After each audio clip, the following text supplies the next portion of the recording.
俄欧能源博弈战升级，欧洲打算对俄罗斯天然气设置价格上限，俄罗斯则以无限期完全停止输气回击。不过，现实的能源缺口是真实存在的。为此，德国总理舒尔茨将访问中东，寻求能源供应新渠道。也传出德国与卡塔尔接近达成液化天然气长期购销协议。不过，远水能否解得了近渴，确实存在很大不确定性。随着冬季日益临近，欧洲能源危机待解。目前，不仅普通人能源账单爆表，一些欧洲企业也迎来了至暗时刻。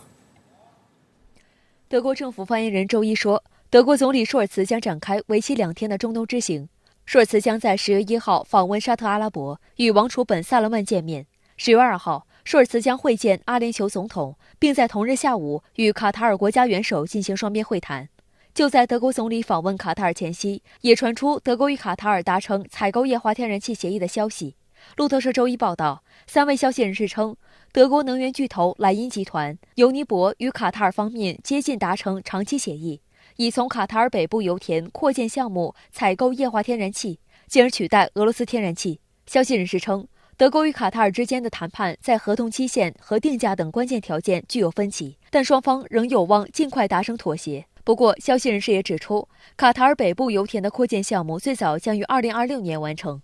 卡塔尔是世界上最大的液化天然气生产国之一，与美国和澳大利亚并驾齐驱。其北部油田预计拥有全球已知天然气储量的10%左右。与此同时，德国最大的俄罗斯天然气进口商尤尼泊9月为替代缺失的俄罗斯天然气而导致的损失高达70亿欧元。今年上半年，尤尼泊公司报告亏损超过120亿欧元，是德国企业历史上最大亏损之一。分析认为，鉴于卡塔尔北部油田扩建项目还需要4年完成，远水不解近渴，德国为能源替换支付的代价巨大。欧洲呢，已经慢慢进入到了冬天，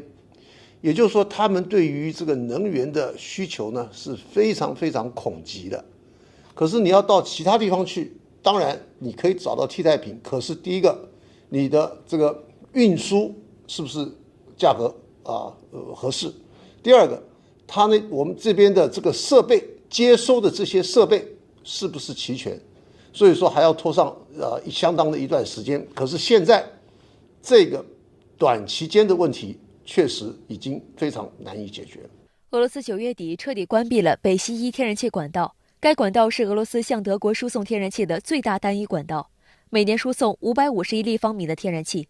德国之声电台报道称，周日，有2家德国天然气管道运营商向北溪一天然气管道运营公司发出供气要求。这是北溪一因俄方维修原因停运3周以来，首次有德国客户要求恢复供气。近日来，欧洲化工、有色、钢铁等耗能企业不得不大范围停减产，冲击范围日益增大。德国工业联合协会的一项调查，1/3的工业公司认为其面临着关乎存亡的危机。德国一项最新调查显示，超过90%的德国中型企业把能源和原材料价格上涨视为主要威胁。这意味着，作为德国经济支柱的中小型企业面临的风险正在加大。调查同时显示，近25%的受访企业考虑或正在转移部分业务，10%的企业因价格飙升已经减产甚至中断生产。欧洲有色金属行业协会称，欧洲1半的铝和锌生产已经停摆。由于能源账单暴涨，金属、纸张、肥料和其他产品的制造商已宣布勒紧裤腰带过日子，就连厕纸生产也未能幸免。在德国，最大的卫生纸制造商之一哈克勒也宣布，由于历史性的能源危机，该公司已陷入破产的境地。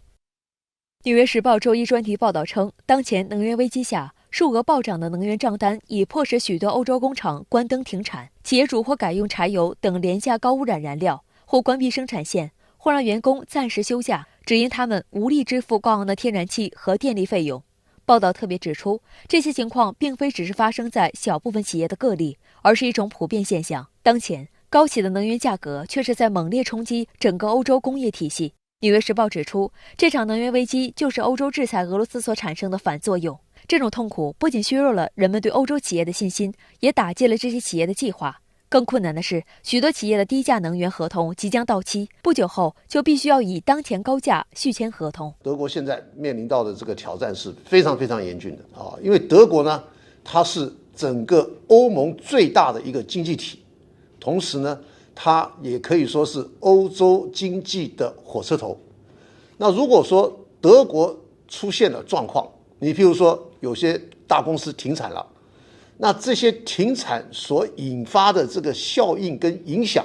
那可以说是非常巨大，这个是一个非常长期性的这个影响啊，除非你找到了非常价廉物美的能源替代品，可是现在的这个几率呢，可以说是非常非常的渺茫。德国联邦统计局13号公布的数据显示，德国8月通货膨胀率为 7.9%， 再次回升至今年5月创下的1990年以来高点。由于加油补贴等上一轮纾困计划8月底到期，预计能源和服务价格上涨将推动通胀率进一步升高，未来几个月可能升至 10% 以上。今年第二季度，德国经济环比增速从上季度的 0.8% 大幅放缓至 0.1%。为帮助德国民众和企业应对严峻的通货膨胀，德国日前宣布2月中旬以来的第3轮纾困计划，金额达650亿欧元。但不少经济学家预测，这项纾困计划可能不足以阻止德国经济陷入衰退。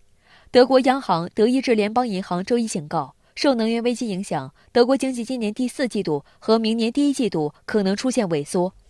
在俄乌冲突和欧洲能源危机的影响下，欧洲制造业正加大对世界工厂中国的投资，分享中国发展红利的同时，也可以分散经营风险。德国经济研究所本月初公布的一份调查报告，德国今年上半年在中国的直接投资高达100亿欧元，有望创下历史新高。在此之前，2000年以来，德国企业在华直接投资半年最高纪录为62亿欧元。德国化工集团巴斯夫9月初在湛江启动了一个巨型综合体生产项目，投资高达上百亿欧元，是迄今为止巴斯夫在中国最大投资规模的项目。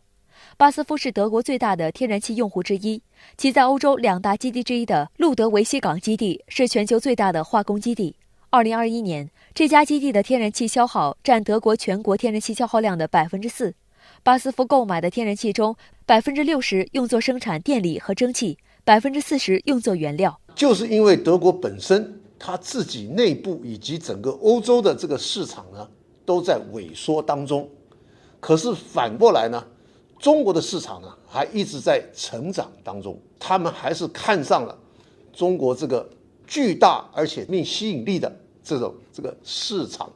那所以我想他们是绝对离不开中国的这个市场。所以现在德国呢，政府方面虽然一直在踩刹车，可是呢，企业方面呢，就一直在加油门。俄乌冲突的一个外部效应就是欧洲大陆的能源危机愈演愈烈。那么欧洲对此有解吗？欧盟确实依赖俄罗斯能源，但并非不可取代，只是肯不肯花代价而已。观察欧俄的能源结构，拿石油来说，欧盟6月份就宣布到年底将停买海运的俄罗斯石油，